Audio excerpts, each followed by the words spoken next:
Welcome back to the Drummer Politics Podcast. My name is Justin Fisher. I'm Nolan Flaherty. And I'm Austin Vertine. Every single candidate in the 2018 midterms cannot stop talking about the Tax Cuts and Jobs Act. I mean, Republicans are saying it's great. Democrats are saying it helps too many special interests in the top 1%. And frankly, I'm tired of the fact that nobody can stop talking about the Tax Cuts and Jobs Act. So today, we're going to be talking about the Tax Cuts and Jobs Act. Let's dive right in.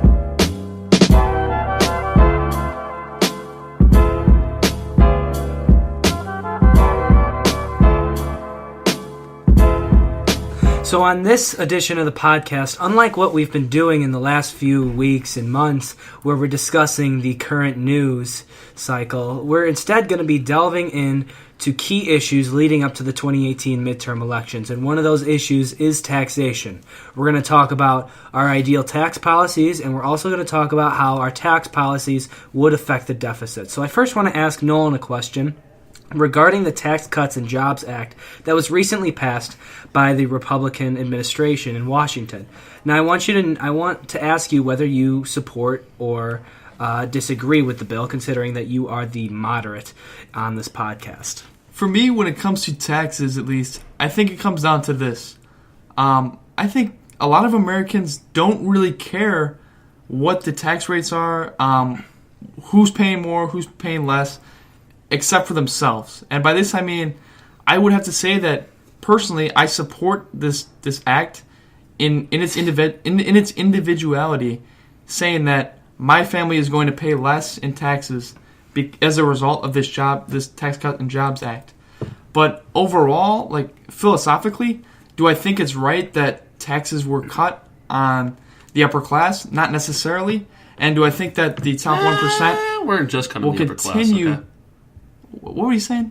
What kind of noise was that? Okay, if you want to interrupt me, at least say something intelligent. It wasn't just on the upper class. Okay, the standard deduction was increased to $12,000. Okay, that was doubled. Okay, but who benefited most from this? I did.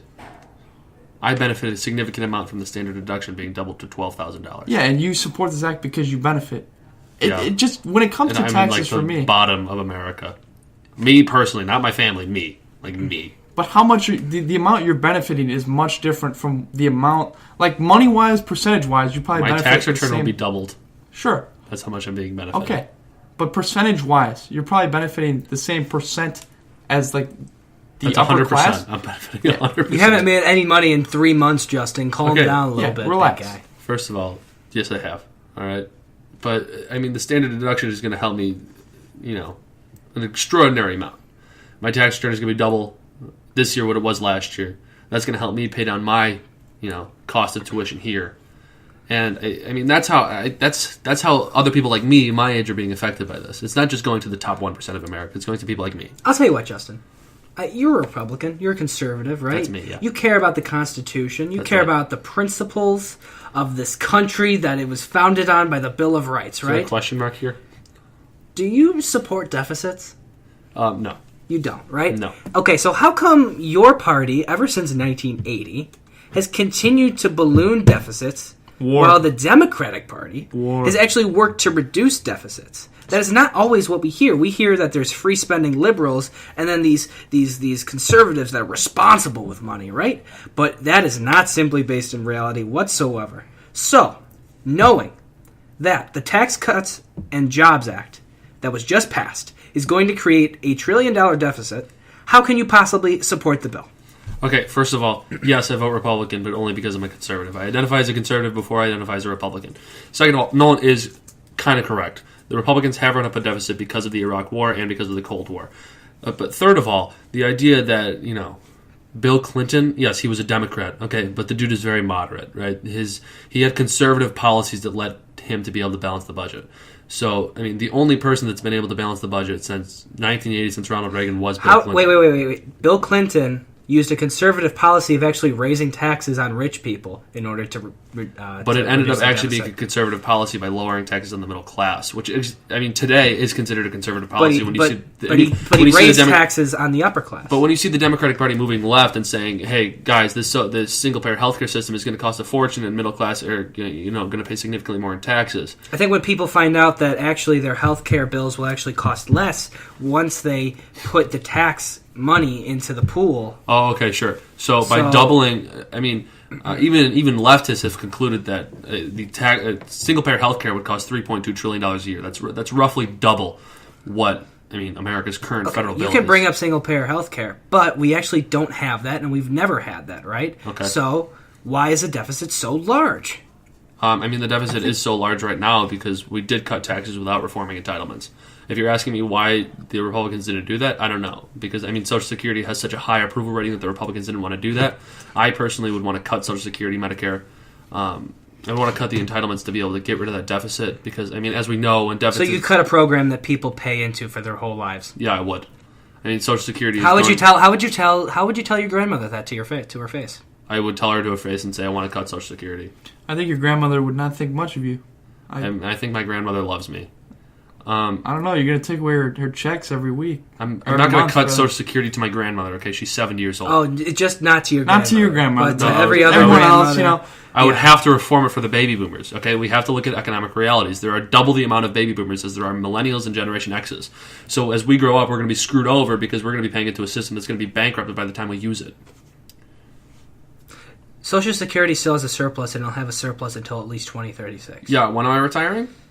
You're retiring, I don't know. When I turn 65? Maybe you're I was born in 2000. I'll be retiring in 2065. Is Social Security going to be there then? Listen, I'm paying into it now. Listen. UPS, it promotes within, okay?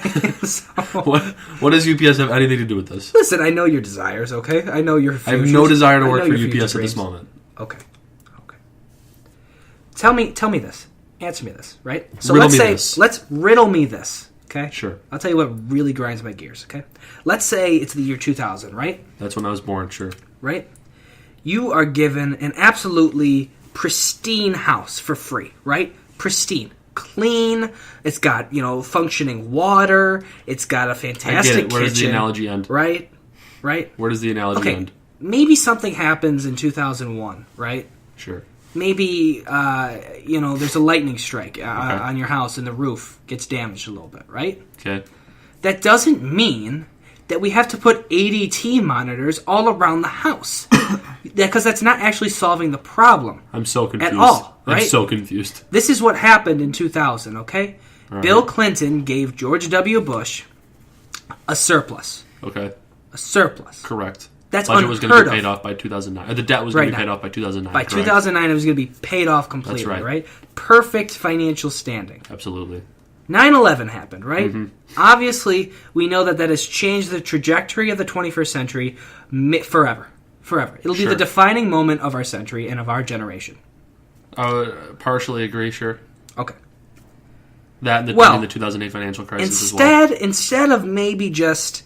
replacing the roof, or in the case of the analogy, maybe, tightening up security at airports, right? Maybe Afghanistan was a proper, invasion. Maybe you could consider that justified, right? I wouldn't say maybe, I would say absolutely. But we'd instead decided to put ADT monitors all over. And what we decided to do is we decided to invade all these countries in the last 10 years. Iraq, Libya, Syria, all these countries, right? We barely invaded Syria. Okay, regardless. What this did was put a huge burden on our budget. Sure. It did, and it started raking up deficits, right? Right. And usually if you are in wartime, you are going to create deficits. Okay. Mm-hmm. Okay. That's okay, right? It's but not while okay, you're but in sure. while you're in a deficit, right? Let's say you're putting ADT monitors all around your house, right? Mm-hmm. And then you start cutting like your costs, right? You're spending less, right? Or your goal is to spend less. You're actually taking in less. But you continue to put more ADT monitors up, right? This is a 6-minute analogy. You put a garden in, right? You put an in-ground pool in, right? You just start doing ridiculous stuff, right, at your house. Yeah. This is what we did as a country in the 2000s. George Bush decided to cut taxes while he was increasing spending. This is called voodoo economics because it does not make sense. Tax cuts do not pay for themselves. Flash forward 10 years. We are doing the exact same thing, and it feels like instead of Democrats actually trying to put in policy that will help benefit the country, okay, wait, rewind, they have to clean up. Rewind. Let me finish. I have right. 10 seconds left at this point. They often have to clean up after the messes of their Republican counterparts. Okay, sure. We've been cleaning up after Lyndon B. Johnson and Franklin Delano Roosevelt for 7 I centuries. mean, we can go back to Herbert 7 Hoover. decades, I'm We so can go sorry. back to Herbert Hoover if we want, right? We can Sure. go back to George Washington. We can The go Great back to Depression King George. ended in the 40s. I think you have to acknowledge Austin's point, though, in it is a little bit of voodoo economics. You saw George H.W. Bush not get reelected when he said, "Read my lips, no new taxes," that whole thing, and then he had to raise taxes because he was going into war. And then his son goes Also into because war. Ross Perot split the vote. Yes, but yes. Go on. Then his son goes and gets us into a war and ends up cutting taxes, raising the deficit, and he stays in for 8 years. So there's a little bit of a problem there. I feel like there's a right way in our country to hire the deficit. There's a right way to go into debt. And going into wars, which really we got nothing out of, we didn't really get any resources. Maybe we have more connections within oil in the Middle East, perhaps, economically. That could be beneficial. But going into war and causing a deficit, unless it's something like Reagan did in the 80s where it was the Cold War, we wanted to get out of it, obviously, and afterwards we had economic growth. Raising the deficit like that in such a way where we didn't really get any more security to our country, we didn't have any economic benefit from it, that's where we get into trouble. And now we're paying off $200 billion of interest each year, and it's causing a real problem and a real harm, making our budget even higher year after year and causing this big government problem within our country. But I think, so first of all, I mean, you're right when it's, this idea of voodoo economics, right? When you're cutting taxes while also creating a deficit. While boosting spending. But I have to go back to the point that tax cuts don't pay for themselves, but tax cuts do end up paying for themselves. So after the Tax Cuts and Jobs Act, we did see the economy start to boom. So the United States has now a growth rate of 4% a year, right? That means our GDP is growing at 4% a year. That's greater than the rate of inflation. That means we're going to have more wealth in the United States to be able to tax. That means the budget of $4.4 trillion would eventually be able to be met, provided that we didn't end up raising the budget in the United States. So tax cuts do end up paying for themselves by being able to spur economic growth. That's a capitalist economic fact. But That's that's hypothetical, though, because that's thinking that there will be no tax credits and that no people will use tax loopholes to get out of it. You're thinking that just because taxes are lowered, that people are suddenly just not going to abuse the system. That's not what I said. That's not what I said at all. I'm saying that tax cuts spur economic growth, which we've seen so far. That America's growth rate in terms of GDP is now 4%. Its GDP is growing at a rate of 4% per year. So now every year, America has 4% more wealth to be able to tax. That means that we are able to make up for the taxes that we cut. Do you get what I'm saying? Now we have more wealth. We have a bigger pie to be able to get. But anyway, I do want to hate on the Republicans for not being able to pass conservative spending. So, I mean, the President Trump signed a $4.4 trillion budget, right, which includes $2.3 trillion in entitlement spending, welfare spending. It includes 15 executive cabinet departments that received, I believe, full spending for what they requested. I believe the Defense Department got more than what they requested. And I mean, it's simply not conservative spending. Why is it that Republicans constantly campaign on this fact that we need to spend less, Democrats are spending too much, and then they flip it immediately when they start to pass a tax bill?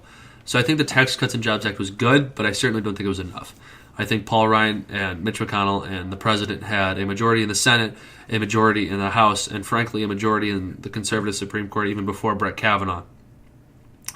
I don't see why they couldn't pass a more conservative budget. I don't see why they couldn't pass a more conservative Tax Cuts and Jobs Act.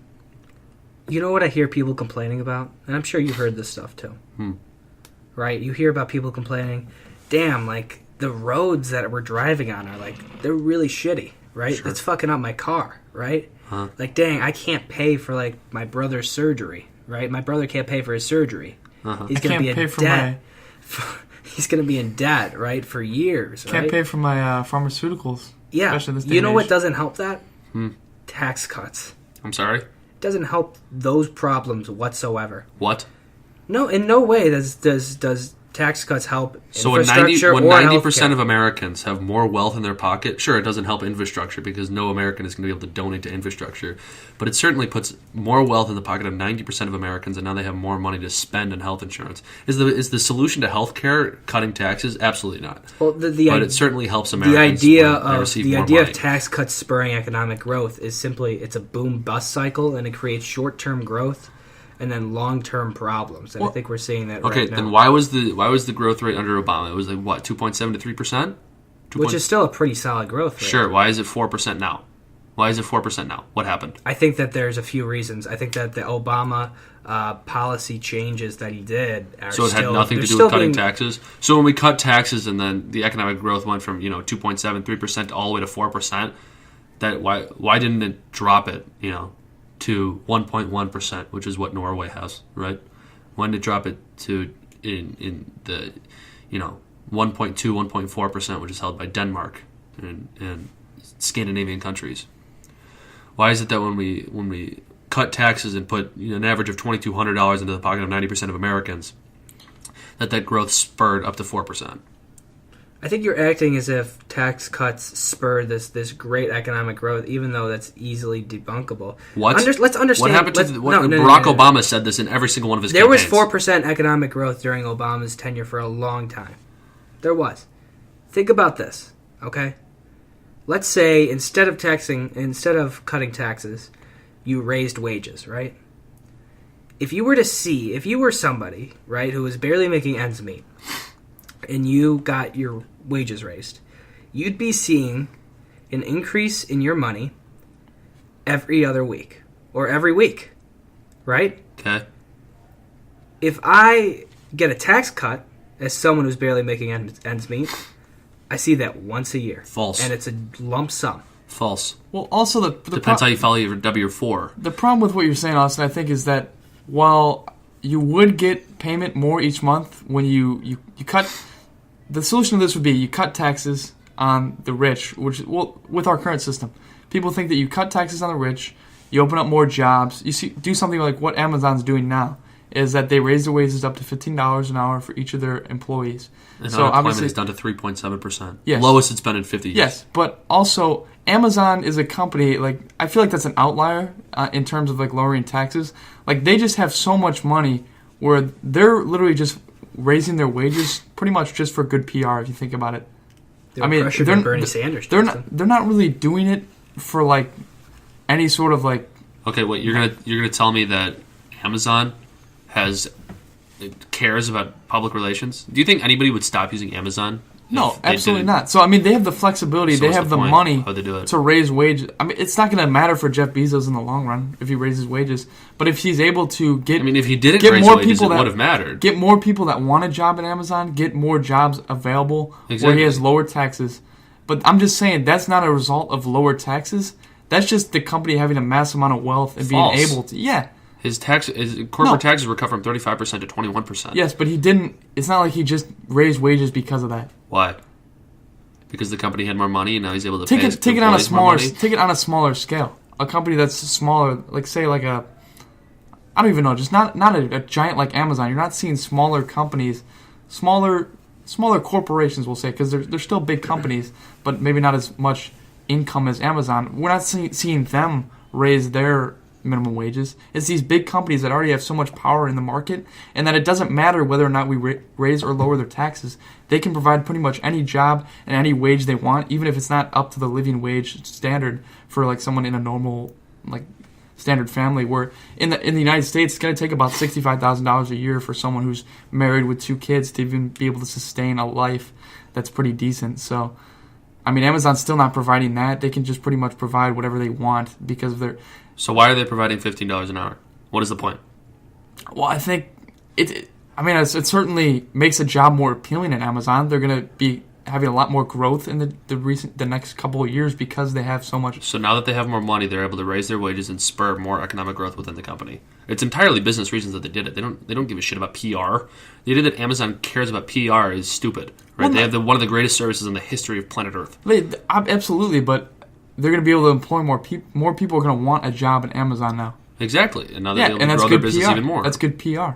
Am I wrong? No. But it's also good business.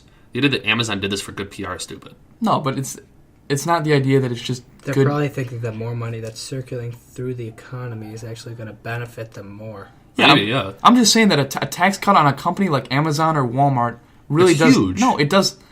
I don't think it does a substantial amount. It allows them to grow more, and I don't know if we want these companies to have more power within our. I think we should be focusing much more on Walmart than Amazon. I think Amazon is a great company that provides a great service, and now they're paying their employees $15, an hour for work that deserves $15 an hour. I think it's fair. Definitely. I think people should definitely be focusing on Walmart.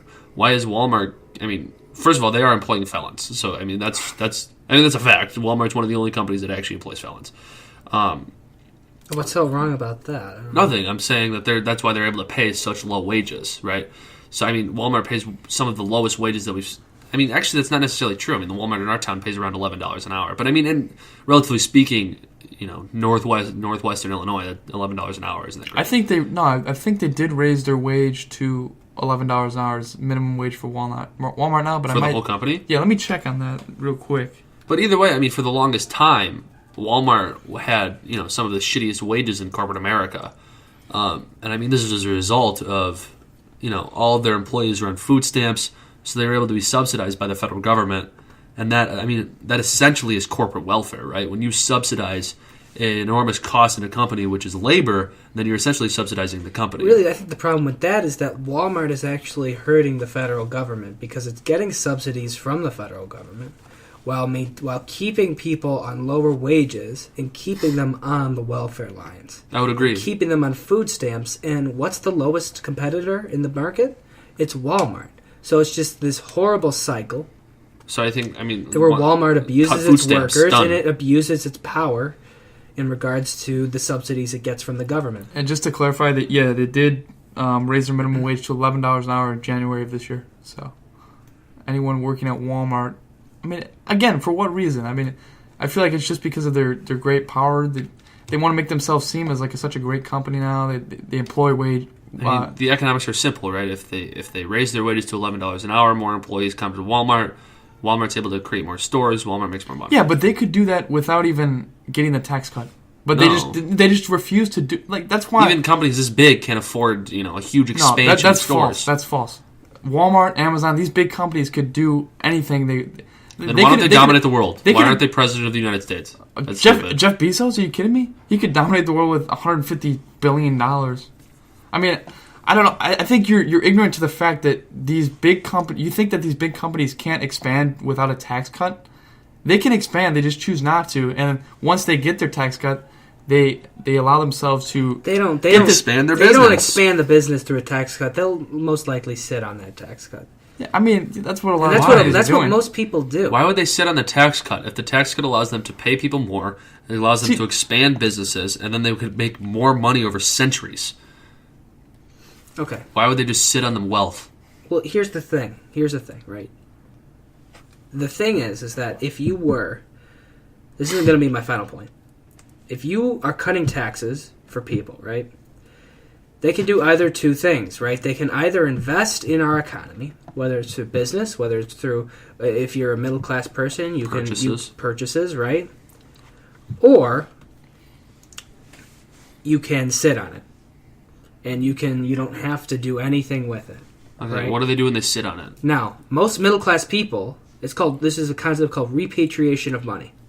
Most middle-class people do about 75% to over 100% of their money in repatriation. So they always are spending the money that they get, right? Okay. Yeah. Rich people, that rate goes down. It shoots down. Because it's really hard to spend millions of dollars. So what do they do with it? Hard. They'll sit on it. They will invest in the market, and they will simply invest in mutual funds. They will accumulate wealth. What do you think a mutual fund is? All I'm saying is that if go back. You're saying that rich people are sitting on their wealth. What are they doing with the wealth? Are they keeping it in a bank account, or they're either keeping it in a bank account, or they're even shipping it out of the country? Right? No, they're not investing in the United States either. This is a global economy we're talking about here. No, how is it stupid? Hold on, there's other desirable countries. If it sits in a bank account, it doesn't grow in interest rates, and that means inflation grows faster than this money, and the money becomes worthless over time. Okay. So, first of all, why would they ever? They wouldn't invest in an offshore bank account because, again, it wouldn't get interest rates But and a ton of inflation people do. A ton of people do. to hide their money. I'm saying Big companies do. Google, Big companies Microsoft. big companies and we're rich people. talking about completely wealthy people, right? So if they stored it in several Chase bank accounts, inflation would beat out their wealth and eventually it would be useless. So if these people were intelligent, they would put it in a mutual fund. What is a mutual fund? It is a collection of stocks where professional traders buy and sell those stocks for you, and it has an average return of like 11 and 12%, right? So when you're investing in these stocks, that means you are investing in different companies, in a publicly traded company. And as you invest in the company and the company's wealth goes up, that company is able to invest in more business operations and employ more people. So the idea that just because they sit on their wealth, it's not spurring economic growth in the country is stupid. Okay, can I get your guys' final point on this issue of taxation, and when it comes to individuals, companies, and government deficits? Here's what I want to talk about again. Individuals, they're going to support any sort of tax system that benefits them, puts more money in their pocket. That's just how it is. But my final point on as far as companies is, in 2017, Amazon reported $5.6 billion of profits. It didn't pay a single dime of federal income taxes on it. Good. Which is, again, thank you for your comment, sir. But again, I just think this is a problem in that a company, no matter what the tax rate, when it gets to this size, pretty much has as much power as it can maintain in the market. Hold on. Whose fault is it that Amazon didn't pay anything? Well, the current deduction system that was Exactly. in place. Loopholes, I hate this. But I hate when Bernie Sanders gets on TV. The Republicans created those loopholes. Well, how are we gonna... I'm not siding with Republicans or Democrats. Well, look, I'm just saying when Bernie Sanders gets on TVs and he said, these corporations are going through these loopholes and it's ridiculous. Okay, those loopholes are deductions that are offered to everyone and only rich people take advantage of them. But they weren't passed by or anything by the new Tax Cut and Jobs Act. Like, no, they've been there forever. So it's the fault of the federal government that Amazon isn't paying any money. Yeah, but why? So when Donald Trump yells at Amazon for not paying any money, it's Donald Trump's fault for not fixing it. Yeah. Stupid. Okay, so you agree with me that it's stupid that Amazon doesn't pay any federal taxes? Yeah, but I'm saying it's the fault of the federal government. I don't care. When people say that Donald Trump didn't pay any taxes, I don't care. I commend Donald Trump for doing that. It's the federal government's fault for providing loopholes that Donald Trump was able to work around. Well, right? the federal government is the Tax and Jobs Cuts Act that you're supporting is something that didn't fix these problems. No, so I'm supporting the Tax Cuts and Jobs Act because it gave me, exactly $12,000. My exact point. Deduction. Because as an individual, as long as you get more money in your pocket, you're going to be happy with so the did 90% act. of Americans. And you're going to so everyone's people are going to support this, even though it didn't clearly do enough. It clearly point. It didn't do enough. So well. On that note of Justin commending Donald Trump for not paying income taxes, I think we're going to leave that debate federal government's fault at that.